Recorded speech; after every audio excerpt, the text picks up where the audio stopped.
La neumonía adquirida en la comunidad tiene una incidencia en la población general de 2,5 adultos por cada 1.000 habitantes, elevándose esta cifra en la población anciana de unos 25 a 35 adultos por cada 1.000 habitantes. Y esta cifra no solo se eleva en la incidencia, sino que también en el número de ingresos hospitalarios y en la morbimortalidad asociada. Esto es debido a cambios fisiológicos asociados al envejecimiento, como por ejemplo en el aparato respiratorio una disminución del reflejo de oxígeno y del aclaramiento mucociliar, en la inmunidad, tanto la innata como la adaptativa, junto con una mayor probabilidad de situaciones clínicas y sociales como el eventualismo, la disfagia, la desnutrición o la institucionalización, así como también un gran número de enfermedades crónicas que van siendo acumulativas con la edad, como la diabetes o la enfermedad pulmonar obstructiva crónica.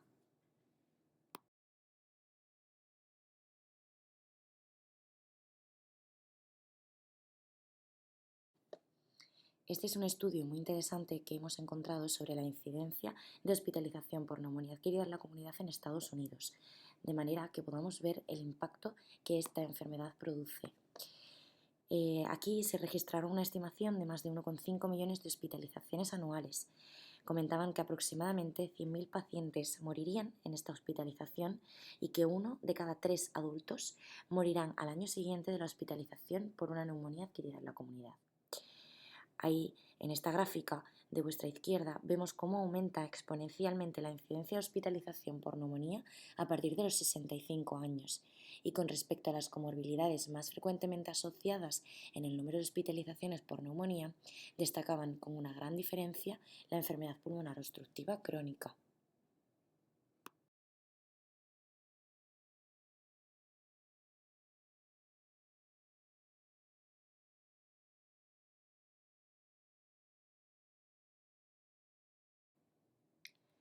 Por tanto, como ya hemos visto, la neumonía tiene un gran impacto en este tipo de población anciana. Por tanto, vamos a definir un poco algunos conceptos. Se considera anciano a toda persona de 65 años o más. Dicha definición se basa en aspectos puramente sociológicos, originando un grupo poblacional clínicamente muy heterogéneo. En este sentido, ha surgido la necesidad de categorizar al anciano y para ello se ha introducido un nuevo concepto como es el anciano frágil.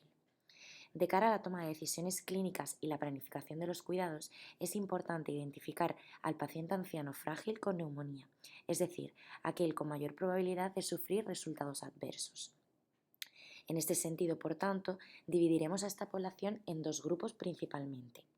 El anciano sin fragilidad, es decir, independiente para las actividades básicas e instrumentales de la vida diaria y sin comorbilidades significativas, y el anciano con fragilidad, que los subdividiremos a su vez en fragilidad leve y en fragilidad moderada grave. Aquel de fragilidad leve será en los cuales deberemos prestar mayor atención para una identificación precoz y evitar un rápido empeoramiento de la fragilidad, de la calidad de vida y del funcionamiento de estos. Estos serán aquellos con cierto grado de comorbilidad y que tendrán dependencia para las actividades instrumentales de la vida diaria, o que encontraremos que tendrán alguna alteración de la función de la marcha o deterioro físico y o cognitivo leve. Y aquellos con una fragilidad moderada grave son los pacientes frágiles puros. Serán aquellos que son dependientes para las actividades básicas de la vida diaria, que tendrán importantes comorbilidades y que serán aquellos polimedicados, con demencia, desnutrición o situaciones de riesgo social. Esos pacientes son aquellos que nos van a condicionar pues la etiología, las pruebas complementarias que vamos a hacer, si se va a utilizar algún tratamiento más invasivo, los ingresos, etcétera. Y será un grupo muy importante a tener en cuenta.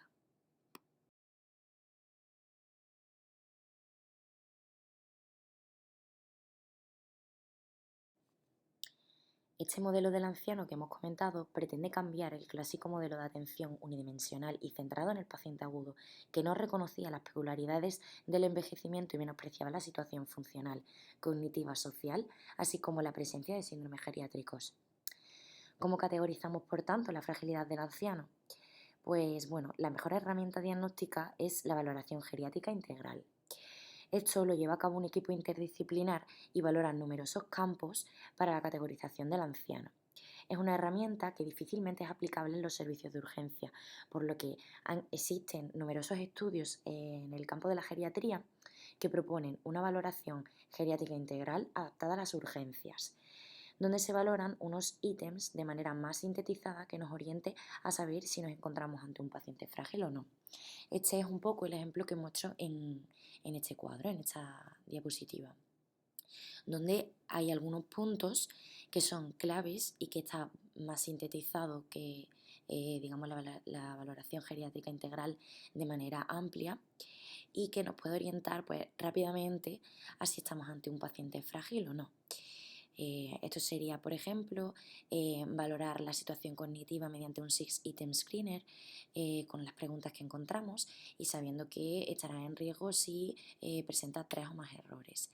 O, por ejemplo, si valoramos una situación funcional mediante el índice de Barcel, sabiendo que un Barcel menos de 60 será una dependencia moderada grave. Esto es un poco, pues, digamos, los conceptos más importantes a valorar para categorizar un poco al anciano y que nos pueda orientar la manera en que, pues bueno, vamos a tratar al paciente, nos va a orientar más en una etiología o en otra.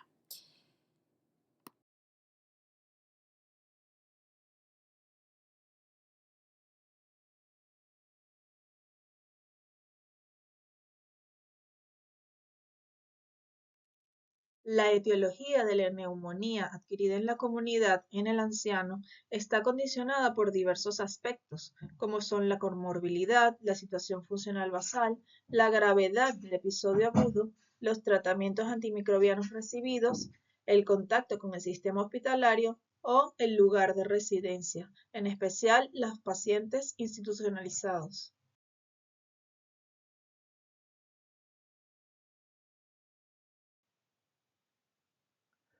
Incluyendo pacientes hospitalizados, el Streptococcus pneumoniae es el germen más frecuente hallado en neumonías asociadas a la comunidad en los pacientes ancianos y también lo es en la neumonía asociada a cuidados sanitarios.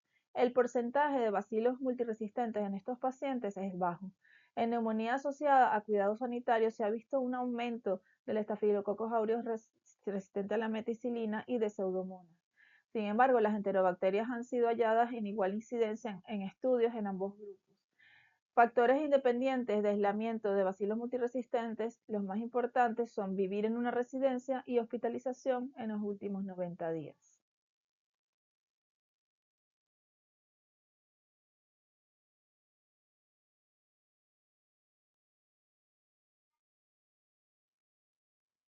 La colonización puede favorecer la neumonía por microorganismos no habituales a través de las microaspiraciones, que son más frecuentes en los ancianos que en la población joven. La colonización bacteriana de la faringe depende de múltiples factores como lo son la edad, la comorbilidad, la situación funcional basal y se han asociado también mayor en sexo masculino, en pacientes con demencia, enfermedades respiratorias como POC, toma de fármacos como lo son los antipsicóticos y los inhibidores de bomba de protones, y enfermedades neurológicas, esofágicas, deterioro de conciencia y antecedentes de vómitos.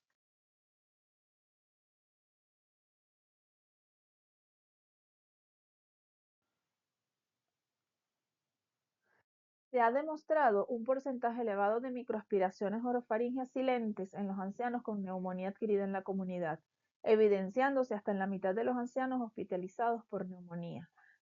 También existen factores de riesgo de microorganismos no habituales, como lo son la situación funcional, que aumenta el riesgo de gram negativos y enterobacterias, especialmente en los pacientes con insuficiencia cardíaca y enfermedad cerebrovascular. Como factores de riesgo de BLE tenemos a los diabéticos, hospitalización previa, que haya recibido antibióticos recientemente, que tenga una infección previa por una BLE, una infecciones urinarias a repetición o sondaje vesical permanente. El riesgo de Pseudomonas aeruginosa se ha visto que aumenta en enfermedades respiratorias crónicas, portadores de sonda nasogástrica, toma de varios antibióticos previos, especialmente pacientes con EPOC y bronquiectasias, y que hay que sospecharlos en primera instancia, y pacientes que tengan algún ingreso en UCI. La neumonía aspirativa tiene mayor porcentaje de causas de enterobacterias y anaerobios, hasta un 16%. y el Staphylococcus aureus ha sido encontrado más que todo en pacientes de UCI y se ha asociado también a pacientes que tienen gripe, que han tenido gripes previas.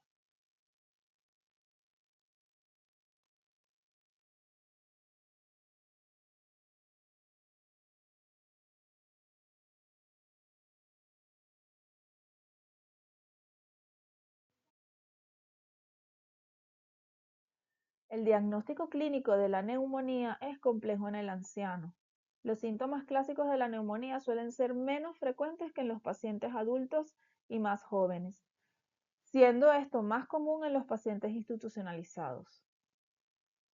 La leucocitosis y el aumento de la PCR no está asociada con la gravedad en pacientes ancianos, y se ha cuestionado incluso la utilidad de la procalcitonina para el diagnóstico.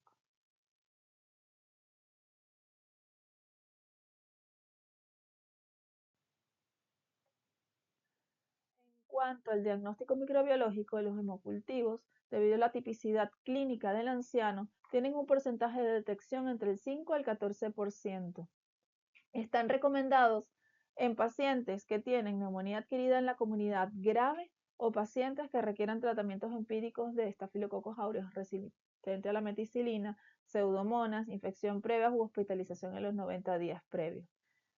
El GRAM y el cultivo de esputo es un tercio favorable, debido a que el anciano tiene incapacidad para obtener el esputo valorable muchas veces.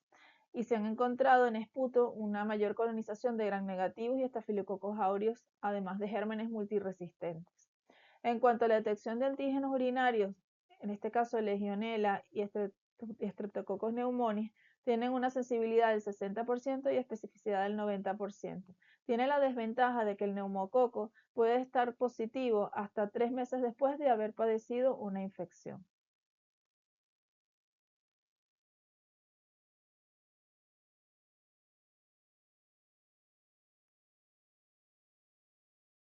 En cuanto a la PCR de virus respiratorios y la serología de bacterias atípicas, tienen una sensibilidad del 70-80% y una especificidad del 99 al 100%.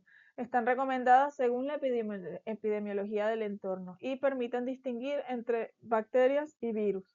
En los pacientes UCI está recomendado obtener muestras de lavado bronquialveolar, hacer cultivo y PCR de virus y bacterias multiresistentes.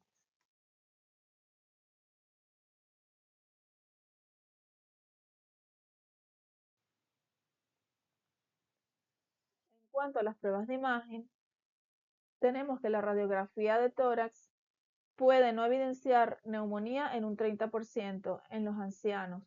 En este caso estaría indicado repetirla en 24 a 48 horas. Una indicación de TAC sería un patrón radiológico atípico o que no tenga respuesta a tratamiento. También podemos hacer un eco a pie de cama para detectar derrame pleural y ver la necesidad de toracocentesis. Y existen otros estudios como lo son la fibrobroncoscopia, punción biopsia guiada por tomografía, biopsia por toracotomía o videotoracoscopia, que en estos estudios no difieren del adulto joven.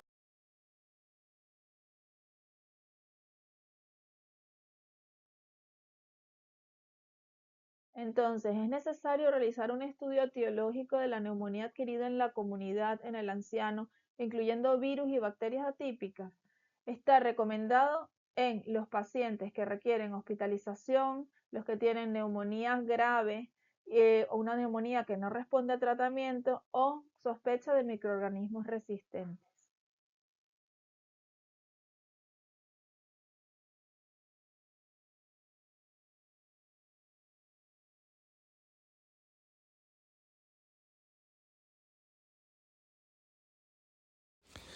A continuación pasaremos a hablar de las escalas de estratificación pronóstica, y es que hay varios factores relacionados con la mortalidad del paciente con neumonía, como la edad, la comorbilidad, la etiología microbiana y el tratamiento antibiótico precoz adecuado. Por ello, surgen las escalas de estratificación pronóstica, para ayudar en la toma de decisiones para hospitalizar al paciente. Una de las escalas pronósticas es el Q65, la cual está compuesta por varios factores, como son la confusión, la urea, la frecuencia respiratoria, la tensión arterial y la edad. Como podemos ver, cada factor suma un punto y gracias a ello podemos detectar la mortalidad que tendrá el paciente, viendo si necesitará un manejo por un tratamiento ambulatorio, tratamiento hospitalario o ingreso en UCI.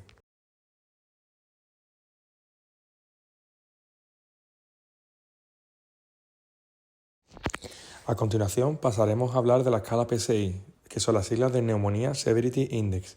Esta escala nos va a permitir distinguir a los pacientes en 5 grupos distintos, prediciendo la muerte en los 30 días siguientes. Sin embargo, esta escala tendrá la limitación de que da una importancia excesiva a la edad y tampoco tiene factores en cuenta como el IPOC y la ingesta oral. Esta escala funciona distinguiendo a los pacientes en dos escalones distintos. El primer escalón lo podemos ver en esta diapositiva y nos permitirá clasificar a los pacientes como clase 1.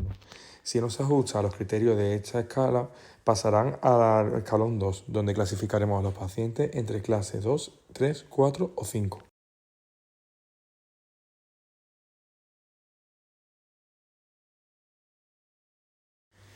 En esta diapositiva podemos ver el segundo escalón, en el cual cada factor presentará distinta puntuación.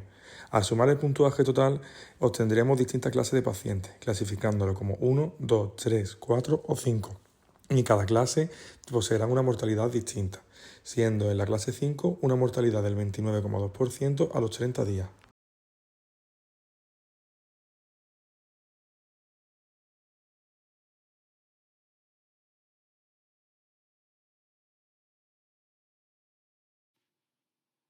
Tras haber diagnosticado a un paciente de neumonía, el siguiente paso es aplicar las escalas CUR65 o PSI para poder así elegir la estrategia terapéutica más apropiada para el riesgo de nuestro paciente. En el caso concreto de los ancianos, es necesario además responder a dos preguntas. Por un lado, ¿existe fragilidad? Y si la hay, ¿cuál es su grado? Y por otro lado, ¿existen factores de riesgo para microorganismos no habituales? En cualquier caso, el tratamiento empírico de la neumonía está diseñado para cubrir, por un lado, al neumococo, que es el patógeno más común de la neumonía adquirida en la comunidad, y por otro lado, a patógenos atípicos como la legionela o la clamidia. Además, en pacientes ancianos que tengan comorbilidades o que hayan usado recientemente antibióticos, es necesario ampliar la cobertura para unos determinados microorganismos. Igual sucede con los pacientes diagnosticados de EPOs avanzados.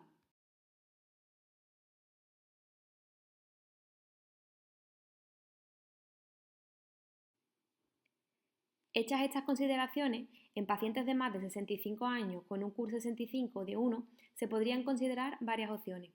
Podemos elegir la amoxicilina clavulánico en monoterapia, pero solo si se cumplen simultáneamente tres condiciones. No debe haber criterios de fragilidad, tampoco factores de riesgo para microorganismos no habituales y además debe de haber sido descartada la legionela.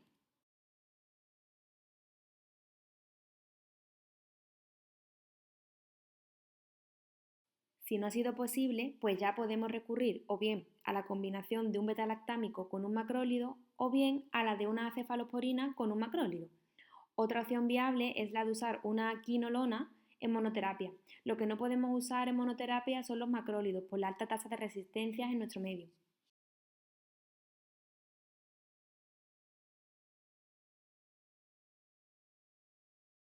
Si estamos ante un CUR65 de 2 puntos, debería de considerarse el manejo hospitalario para poder recurrir a la vía de administración intravenosa.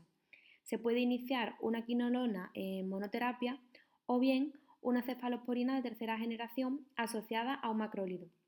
La duración del tratamiento generalmente es de 5 o 7 días, pero se debe individualizar según la evolución clínica.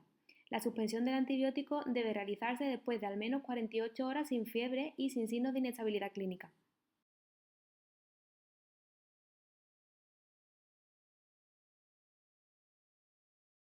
Cuando el CUR65 arroja una puntuación de más de 3, hay que valorar el ingreso en cuidados intensivos. Las opciones terapéuticas que existen en este caso quedan reflejadas en esta tabla. Se debe combinar una cefalosporina de tercera generación, como lo es la ceftriaxona, bien con un macrólido o bien con una quinolona.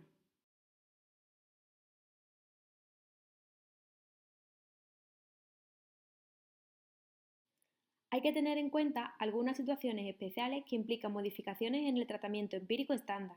Concretamente, tenemos que ser capaces de detectar factores de riesgo para una infección pulmonar por patógenos no habituales, como es el caso de la pseudomonas. La sospecharemos principalmente en EPOC graves, bronquiectasias generalizadas e inmunodeprimidos. El tratamiento en estos casos deberá ser parenteral, basado en la asociación de un carbapenén o de piperacilina tazobactam con una quinolona. Deberá mantenerse al menos 7-10 días. Por otro lado, los estafilococos aureus resistentes a la meticilina son muy infrecuentes en España y en caso de presentarse son más típicos de jóvenes. No obstante, el tratamiento indicado para esta situación consiste en la combinación de linezolid con levofloxacino y meropenem. Por último, si sospechamos enterobacterias o anaerobios, porque nuestro paciente presente factores de riesgo para la broncoaspiración, tendremos 3 opciones válidas en monoterapia. O bien usamos amoxicilina 1 gramo con clavulánico, o ceftriaxona 2 gramos, o levofloxacino de 500 miligramos.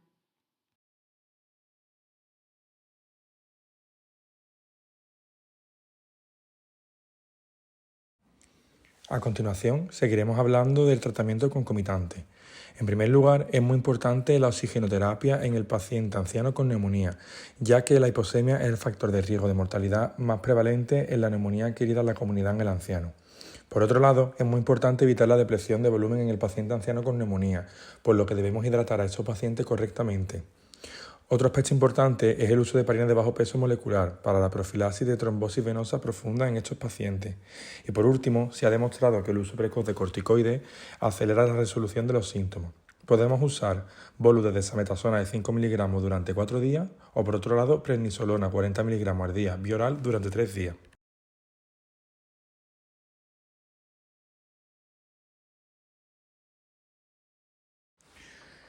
Otro aspecto importante del tratamiento concomitante es intentar conseguir una movilización precoz del paciente. También será muy importante la detección de complicaciones cardíacas, ya que 1/3 de los pacientes con neumonía la sufren.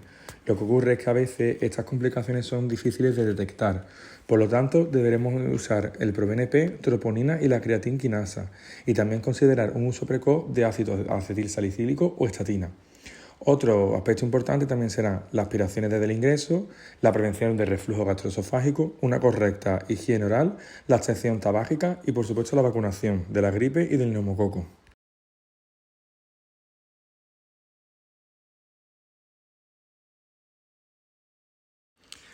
A continuación pasaremos a hablar del tratamiento paliativo en los pacientes ancianos con neumonía. Y es que la neumonía suele ser una complicación frecuente en el paciente con enfermedades crónicas evolucionadas, siendo en múltiples ocasiones la causa final de muerte de estos pacientes, por lo que deberemos detectar correctamente a estos pacientes y ofrecer un adecuado tratamiento paliativo. Hay varios predictores de muerte a corto plazo que nos ayudarán a detectar estos pacientes, tales como la taquipnea intensa, la escasa ingesta de líquidos y la dependencia para la nutrición. También podremos hacer el uso de escalas pronósticas, como por ejemplo la escala de deterioro global, que distinga a 7 tipos distintos de pacientes, siendo el grado superior el grado 7, en el cual el paciente presentará un déficit cognitivo muy grave. En este tipo de pacientes no se ha demostrado que el ingreso hospitalario ni el tratamiento endovenoso sean beneficiosos.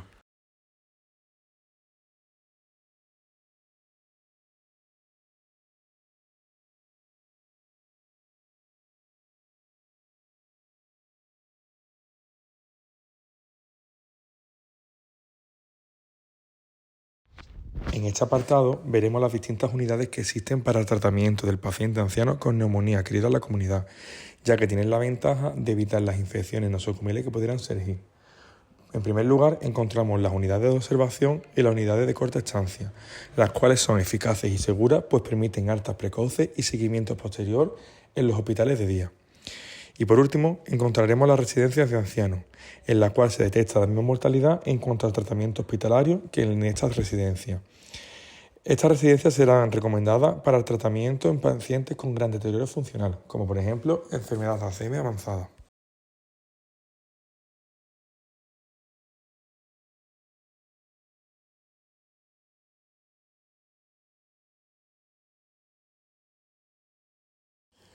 Para finalizar, veremos la prevención de la neumonía adquirida en la comunidad en el anciano. En primer lugar, debemos hablar de la vacunación, ya que es muy importante realizarla contra los virus de la gripe y del neumococo.